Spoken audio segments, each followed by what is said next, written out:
దేశవ్యాప్తంగా ముఖ్యంగా దేశవ్యాప్తంగా రాజకీయ నాయకులు, ఒక రకంగా ఆంధ్రప్రదేశ్ లేదా రాష్ట్రాల్లో ఉండేటువంటి రాజకీయ నాయకులు ఎవరైనా సరే, ఒక ఎలక్షన్ పూర్తవ్వగానే ఆ ఎలక్షన్‌లో గెలిచినా, ఓడినా ఆ తర్వాత ఎలక్షన్‌లో ఎలా గెలవాలనే దాన్ని బట్టి వీళ్ళు మైండ్ సెట్స్ ఉంటాయి. వాళ్ళ యొక్క ప్లానింగ్స్ అట్లా ఉంటాయి. ఎందుకంటే ఒక్కొక్కళ్ళ మీద రకరకాల కేసులు. చంద్రబాబు మీద స్కిల్ డెవలప్‌మెంట్ అని, ఓటుకు నోటని, రేవంత్ మీద ఓటుకు నోటని, కేసీఆర్ మీద కూతురు కేసని, జగన్ మీద ఇక చెప్పక్కర్లే పెద్ద చాంతాడంత లిస్టే ఉంది. సో వీళ్ళ మీద ఉన్నటువంటి కేసులు ఒక కారణం. మళ్ళీ అధికారంలో రావడం, కోరుకోవడానికి ప్లానింగ్స్ ఇక్కడి నుంచే వేయడానికి. రెండోది ఒక్కసారి అధికారంలో వచ్చినప్పుడు క్రియేట్ అయినటువంటి అహంకారం, ఒక నెత్తిన క్రౌన్ పెట్టారు ప్రజలు మనకనేటువంటి ఒక అహంకార పూరిత మెంటాలిటీస్‌తో ఉంటారు వీళ్ళు. ఒక నార్సిసిస్ట్ మెంటాలిటీ ఉంటది అందరికి వీళ్ళందరికి బ్యాచ్ మొత్తం. మోడీ దగ్గర నుంచి కేఏ పాల్ దాకా అంటే గెలిచి ఉంటే వాళ్ళందరి దాకా కూడా ఉంటది.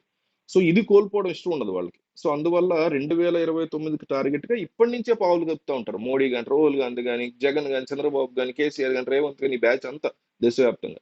సో ఈ పావులు కదిపేటువంటి అంశంలో 2029లో ఖచ్చితంగా కాంగ్రెస్ పార్టీ మళ్ళీ అధికారంలోకి రాబోతోంది అనేటువంటి ఫీలర్స్ ఆల్రెడీ దేశవ్యాప్తంగా వచ్చాయి. ఎందుకంటే 2024 ఎన్నికల్లో చంద్రబాబు, నితీష్ కాపాడకపోయి ఉంటే మూడోసారి అసలు అధికారంలోకి వచ్చేది కాదు ఎన్డీఏ. ఎన్డీఏకి సరైనటువంటి బలాన్ని ఇచ్చింది చంద్రబాబు, నితీష్ కుమార్ మాత్రమే. వాళ్ళు లేకపోతే అసలు వాళ్ళు గనక ఐఎన్డీఏ కూటమితో అధికారంలో ఉండుంటే, ఐ మీన్ ముందే గనక వాళ్ళతో కలిసిపోయి ఉంటే, లేదా లాస్ట్‌లో హ్యాండ్ ఇచ్చి ఉంటే, ఖచ్చితంగా ఇండీ కూటమి అధికారంలోకి వచ్చేది. సో 2029లో ప్రజలు ఇంకా ఎక్కువ శాతం ఓట్లయిపోతున్నారు రాహుల్ గాంధీ కానీ, మాటలైతే స్పష్టంగా వినిపిస్తున్నాయి. ఎందుకంటే అప్పటికి 3 టర్మ్స్ కంప్లీట్ అవుతుంది. 15 సంవత్సరాలు మిమ్మల్ని భరించామని ఎవరైనా కిందకి దించేస్తారు.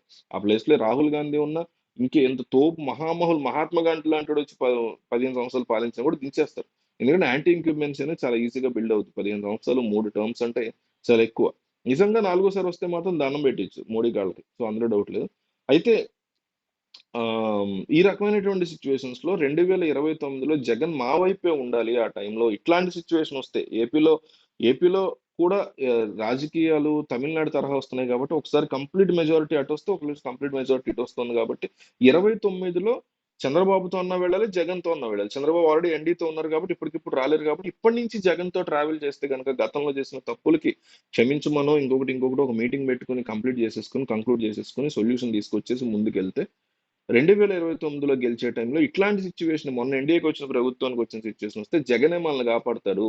నిజంగా మళ్ళీ చంద్రబాబు గెలిచినా ఎన్డీఏ వైపే ఉంటారు కాబట్టి పెట్టుకున్న ఉపయోగం లేదు. ఇప్పుడు ఆయన హోల్డ్‌లో పెట్టుకొని జగన్ దూరం చేసినా ఉపయోగం లేదు. సో ఖచ్చితంగా జగన్‌ని మన వైపే తిప్పుకోవాలనేటువంటి ఫీలింగ్ సోనియా గాంధీ గాని, రాహుల్ గాంధీని పీఎం చేయడమే సోనియా గాంధీ జీవిత లక్ష్యంగా పనిచేస్తున్నారు ఎప్పటినుంచో. సో ఈ రకమైనటువంటి ఆలోచనలు వర్కౌట్ అవ్వాలంటే ఖచ్చితంగా జగన్ సపోర్ట్ ఉండాలనే ఉద్దేశంతో సోనియా గాంధీ ఉన్నట్టు అందుకే జగన్‌తో కాళ్ళబేరానికి వాళ్ళందరూ వస్తున్నట్టు జగన్ యొక్క తెగువని వాళ్ళు కావాలని ప్రైజ్ చేస్తున్నట్టు వినిపిస్తుంది. మరి షర్మిలను కూడా పక్కన పెడతారా అనేది ప్రశ్న. సో జగన్ కాంగ్రెస్‌లోకి వెళ్తే బెటరా? వెళ్ళకపోతే బెటరా? మీరు చెప్పండి. యెస్ అయితే వెళ్ళమని, నో అయితే వెళ్ళొద్దని కామెంట్. సో మీరు డెఫినైట్‌లీ మీరు ఏమనుకుంటున్నారో మీరు క్లియర్ కట్‌గా అభిప్రాయాన్ని కింద రాయండి. దానివల్ల జగన్ ఏ నిర్ణయం తీసుకుంటే బావుంటుందో మనం చూద్దాం.